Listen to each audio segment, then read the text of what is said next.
Hello students, good morning to all of you. आज हम लोग बात करेंगे चैप्टर 10 के रिमेनिंग पोर्शंस पर। तो शुरू करते हैं। चैप्टर 10 में हम लोगों ने बात करी थी पहले कि वेबसाइट्स क्या होती है, www क्यों बना और कैसे वर्क किया जा रहा था, और कुछ और पॉइंट्स पर। तो आज हम दोबारा से शुरू करते हैं वेबसाइट से। वेबसाइट को एक और नाम दिया जाता है यूनिवर्सल रिसोर्स लोकेटर के लिए।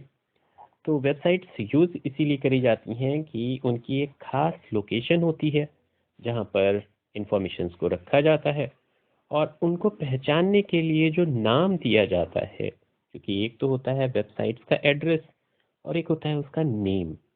तो वेबसाइट को उसके नेम से अगर हम इजीली पहचान लें तो उसे हम यूआरएल भी कहते हैं, यूनिफॉर्म रिसोर्स लोकेटर। जैसे यहाँ पर है bseindia.com। तो BSE इंडिया अगर हम टाइप करें तो उससे रिलेटेड बहुत सारे साइट्स आ सकते हैं, और इसी में ये URL कहलाएगा कि हर एक जो पॉइंट होगा जिस पर हम क्लिक कर देंगे और वो वेबसाइट खुल जाएगी, उससे रिलेटेड इंफॉर्मेशन आने लगेंगी। तो हम इसका एड्रेस ना टाइप करके हम इसे केवल URL टाइप कर लें, तो दिस इज़ कॉल्ड URL, जो हम लोग अक्सर देखते हैं जब हम कोई भी चीज़ सर्च करते हैं। तो http://www.bseindia.com जो ये लिखा हुआ है, ये एक URL है, uniform resource locator. Web pages की बात करें तो वेब पेजेस जो होते हैं वो इंफॉर्मेशन को कलेक्ट करके रखते हैं। इंफॉर्मेशंस जो कि वेब पेजेस की फॉर्म में कलेक्ट करके रखी जाती हैं, और इंफॉर्मेशंस जो होती हैं वो कई तरीके की हो सकती हैं फॉर्मेट में। जैसे टेक्स्ट की फॉर्म में इंफॉर्मेशन हो सकती है, वीडियो की फॉर्म में, ऑडियो की फॉर्म में, एनिमेशंस की फॉर्म में, या इन सब के कॉम्बिनेशन मल्टीमीडिया की फॉर्म में इंफॉर्मेशंस होती है। वेब पेजेस उन सारी इंफॉर्मेशंस को एक एक करके वो पेज बनाता है और उनको लिंक करता है। अगर इंफॉर्मेशंस बड़ी होती है तो एक से ज़्यादा पेजेस में, और अगर इंफॉर्मेशंस छोटी होती है तो उसे एक पेज में रखा जा सकता है। उसके साथ ही साथ अगर इंफॉर्मेशंस अलग अलग तरीके की होती है, जैसे मैंने कहा मल्टीमीडिया एक्सेस के लिए, तो वहाँ पर एनिमेशन भी है, टेक्स्ट भी है, वीडियो भी है, ऑडियो भी है। इस तरीके की इंफॉर्मेशंस के लिए भी अलग अलग तरीके के वेब ब्राउज़र्स का यूज़ किया जाता है, और वेब पेजेस उन वेब ब्राउज़र्स के थ्रू अपनी इंफॉर्मेशंस को दिखाने का काम करते हैं या आउटपुट देते हैं। In a website the information is shown after dividing it in many parts. इनको अलग अलग पार्ट्स में डिवाइड कर दिया जाता है। जैसे मैंने आपको बताया कि जैसी इंफॉर्मेशन होती है वैसा वेब पेज पे वर्क करता है, और उनको लिंक करके उन ब्राउज़र्स के थ्रू खोल देता है। Each part is called a web page. Her part को एक वेब पेज कहा जाता है। अ वेबसाइट में कंटेन वन और मोर वेब पेजेस। एक वेबसाइट एक या एक से ज़्यादा वेब पेजेस, अक्सर एक से ज़्यादा ही रखती है। अगर एक पे वेब पेज रखती है तो उसको हम कहते हैं होम पेज। पहले पेज को जो वेबसाइट का होता है उसे हम होम पेज कहते हैं। तो अगर एक ही पेज रखा हुआ है तो पहला ही पेज होता है, और उसे हम कहते हैं home page. Each web page is a document presented in a web designing language. जो वेब पेज होता है उसको डिज़ाइन किया जाता है HTML या जावा स्क्रिप्ट के थ्रू। और इसके अलावा बहुत सारी एप्लीकेशंस आ गई जिनके थ्रू हम लोग वेब पेज को डिज़ाइन करते हैं। यहाँ पर देखिए बताया गया है कि द फर्स्ट और main page of website is called home page. जो फर्स्ट पेज या मेन पेज होता है वेबसाइट का उसे हम होम पेज कहते हैं। When a website is open generally it's a home page is displayed. अगर हम एक ही पेज रखते हैं वेबसाइट पर और उसे खोलते हैं तो वो होम पेज ही खोलता है। ये सारी चीज़ें हम लोग बात कर रहे थे वेब पेज की, वेबसाइट्स की। अब बात आती है वेब पोर्टल की।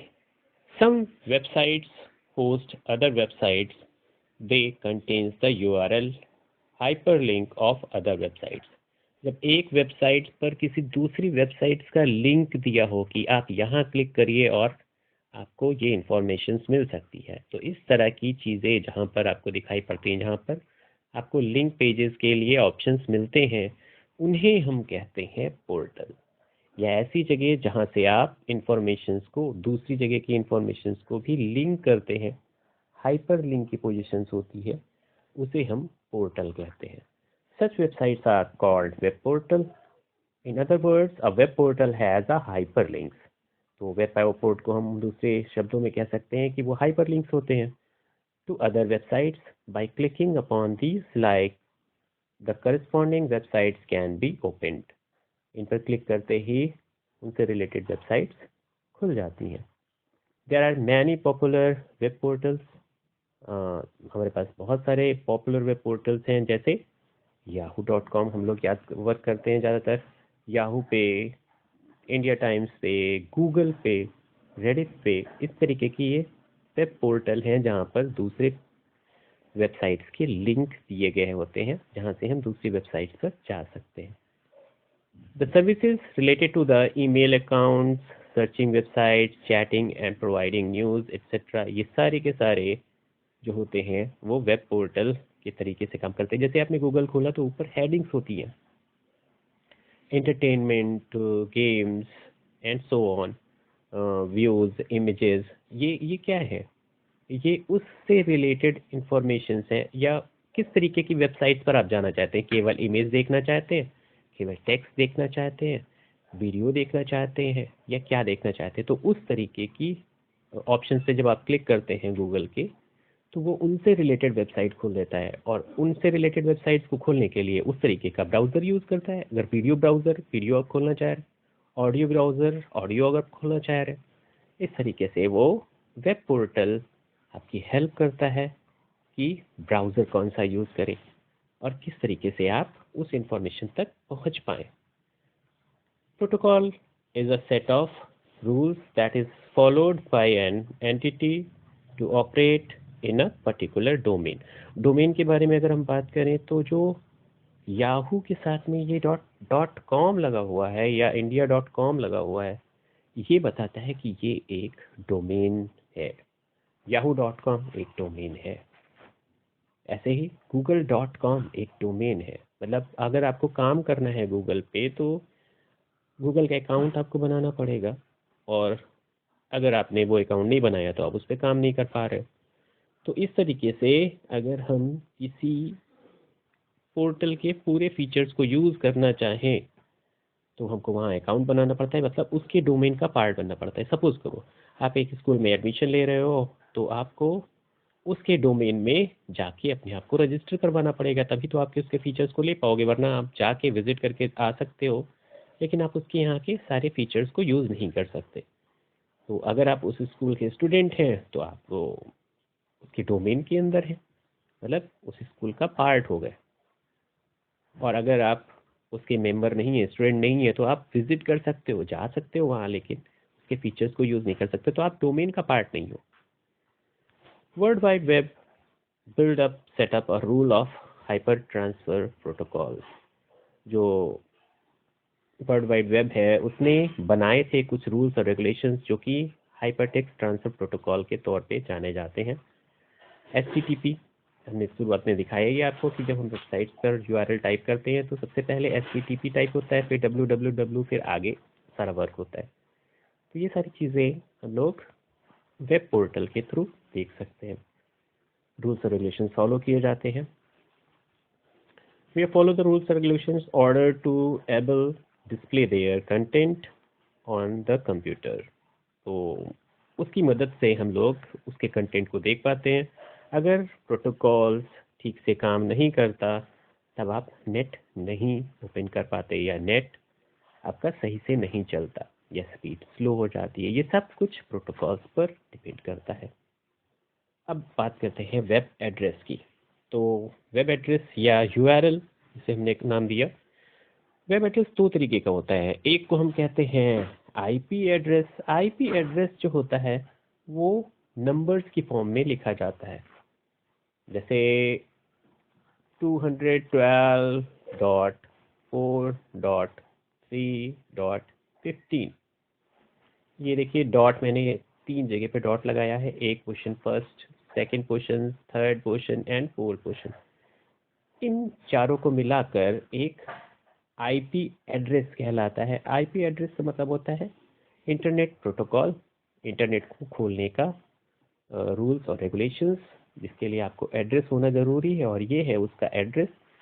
इस एड्रेस पर कोई वेबसाइट काम कर रही होगी, ये किसी वेबसाइट का एड्रेस होगा। मान लीजिए ये याहू का ही एड्रेस है, तो जैसे ही आप एक एड्रेस इसको टाइप करेंगे तो भी याहू खुल जाएगा, और अगर नहीं इसको टाइप करते हैं, yahoo.com लिखते हैं, तो भी खुल जाएगा। तो इजी होता है हमको नाम लिख के उस पर वर्क करना, तो हम उसे यूआरएल कहते हैं, यूनिवर्सल यूनिफॉर्म रिसोर्स लोकेटर।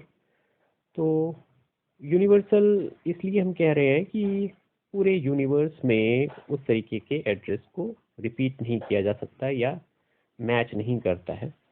तो यूनिफॉर्म रिसोर्स लोकेटर या यूनिक एड्रेस या यूआरएल, ये नाम वेब एड्रेस के तौर पर या आईपी एड्रेस के तौर पर जाना जाता है। तो बहुत सारी चीज़ें, कंफ्यूजन कम करने के लिए उन्होंने यूआरएल नाम दे दिया, और यूआरएल की मदद से आप सीधे सीधे नाम टाइप करते हैं, type the address and the address web pages will be open or website will be open. A URL has following elements. URL में क्या क्या चीज़ें होती हैं? सबसे पहले आपने देखा था कि सबसे पहले होता है HTTP। ये क्या करता है? Hyper text transfer protocol.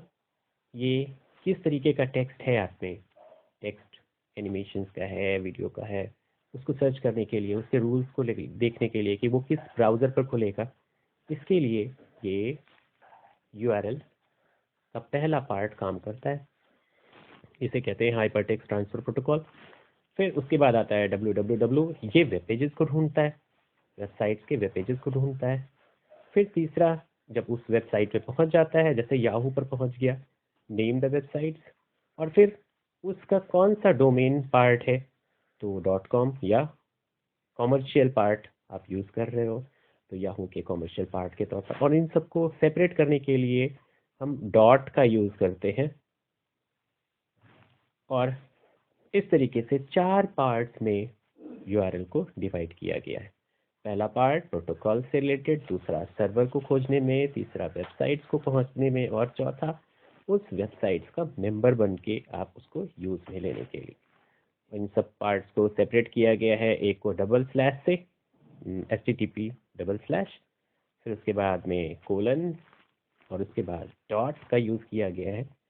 तो हम एक यूआरएल को 4 पार्ट्स में डिवाइड कर सकते हैं। यहाँ पर एग्जांपल दिए गए हैं, देखिए। एक सर्वर है FTP फाइल ट्रांसफर प्रोटोकॉल, उसका नाम है, और ये क्या काम करता है? Text the binary file and originally in the hierarchical structures like a tree. ये एक प्रोटोकॉल है। प्रोटोकॉल का मतलब होता है रूल्स और रेगुलेशंस। तो ये क्या करता है? फाइल को, एक फाइल को अपलोड करना, डाउनलोड करना, ये इस प्रोटोकॉल का काम है। गूफर ट्रांसमिशन कंट्रोल प्रोटोकॉल या इंटरनेट प्रोटोकॉल, ये TCP/IP बहुत ज़रूरी है। बिना इसके कंप्यूटर काम कर ही नहीं सकता, इंटरनेट काम कर ही नहीं सकता। तो आईपी के बारे में तो मैंने बताया था, इंटरनेट प्रोटोकॉल जिसमें कि वेब एड्रेस होता है, और TCP उसको कैसे एक जगह से दूसरी जगह पहुंचाया जाए, क्या क्या डिवाइसेस का यूज़ किया जाए, वो TCP बताता है। तो दोनों का काम, एक तो इंफॉर्मेशन को लेके जाने वाला, और दूसरा एड्रेस तक, और दूसरा उसको कैसे ले जाया जाए, इसे हम गूफर के नाम से जानते हैं। गूफर सर्वर इसमें काम करता है। तीसरा है HTTP, अभी आपको उसके बारे में बात ही हो रही थी कि ये मल्टीमीडिया के टाइप्स को चेक करता है कि किस तरीके का है मल्टीमीडिया, और उस तरीके की साइट्स को खोल देता है। मेल एड्रेस, जब आपको मेल भेजना होता है, अपना ईमेल, तो हम 2 प्रोटोकॉल्स का यूज़ करते हैं, एक है पॉप और दूसरा है SMTP। पॉप का यूज़ हम पोस्ट ऑफिस प्रोटोकॉल, जैसे पोस्ट ऑफिस से हम मेल भेजते हैं, ऐसे ही SMTP का मतलब है सिंपल मेल ट्रांसफर प्रोटोकॉल। इसके बारे में हम लोग डिटेल में बात बाद में कर सकते हैं, लेकिन अभी पॉप और SMTP दोनों ही मेलिंग के जो टाइप है, ईमेल भेजने के टाइप है। एक में मेल सर्वर हमारे पास पहुंचने के बाद डिलीट कर दिया जाता है सर्वर के छोर पे, और दूसरे में उसका बैकअप रखने के लिए SMTP अपने पास भी उसकी मेल की एक कॉपी रखता है। मान लिया अगर हमसे गलती से मेल डिलीट हो गया तो हम उसकी रिकवरी कर सकते हैं सर्वर से। तो एसएमटीपी ज़्यादा बैकअप रखने के काम में आता है। फिर आता है news, network news transfer protocol. इसमें न्यूज़ से रिलेटेड इंफॉर्मेशंस रहती है। यहाँ पर जितने भी न्यूज़ से रिलेटेड चैनल्स हैं उनकी लिस्टिंग करी जाती है और उनकी इंफॉर्मेशंस आप यहाँ से ले सकते हो। लास्ट में हम लोग बात करेंगे डोमेन की। अब तो कर ही रहे थे कि google.com, yahoo.com, तो ये कॉम जो है देखिए कि डोमेन के तौर पर यूज़ हो रहा है। इसका मतलब है कॉमर्शियल, यूज्ड कॉमर्शियल प्रॉफिट के लिए ये साइट्स यूज़ करी जाती हैं। ईडीयू मतलब एजुकेशन के लिए, जहाँ पर लास्ट में ईडीयू हो तो यूनिवर्सिटीज़ में और दूसरी जगह पर वो यूज़ की जाती हैं। जीओवी जो है वो गवर्नमेंट के लिए, कंट्री के लिए यूज़ करी जाती है। एमआईएल मिलिट्री के लिए यूज़ करी जाती है जो डिफेंस के लिए है। नेटवर्क के लिए यूज़ करी जाती है। ओआरजी ऑर्गेनाइजेशंस, कोई ऑर्गेनाइजेशंस कर रहा है जो कि नॉन प्रॉफिट और चैरिटी ऑर्गेनाइजेशंस है, जिसमें हम एनजीओज कहते हैं जिनको। और को वो कंपनी, या कभी कभी यहाँ पर हम कंट्री के लिए भी को का यूज़ करते हैं, जैसे yahoo.co.in, तो को फॉर कंट्री हो गया और कंट्री के लिए, या उस सर्वर का एक पार्ट बना दिया जाता है, एक डोमेन का एक सब पार्ट बन जाता है। डोमेन को कई भागों में बांट दिया जाता है ताकि उसकी वर्किंग को और अच्छा किया जा सके। ये आज का काम था। अभी आपको जो चार्ट बना हुआ है, इस चार्ट को अच्छे से लिखना है, इस चार्ट को और इसके पहले जो मेलिंग वाला चार्ट है जिसमें कि हम प्रोटोकॉल्स की बात कर रहे थे, इन दोनों चार्ट्स को आपको डिज़ाइन करना है और भेजना है इसका output. Okay, have a nice day, thank you.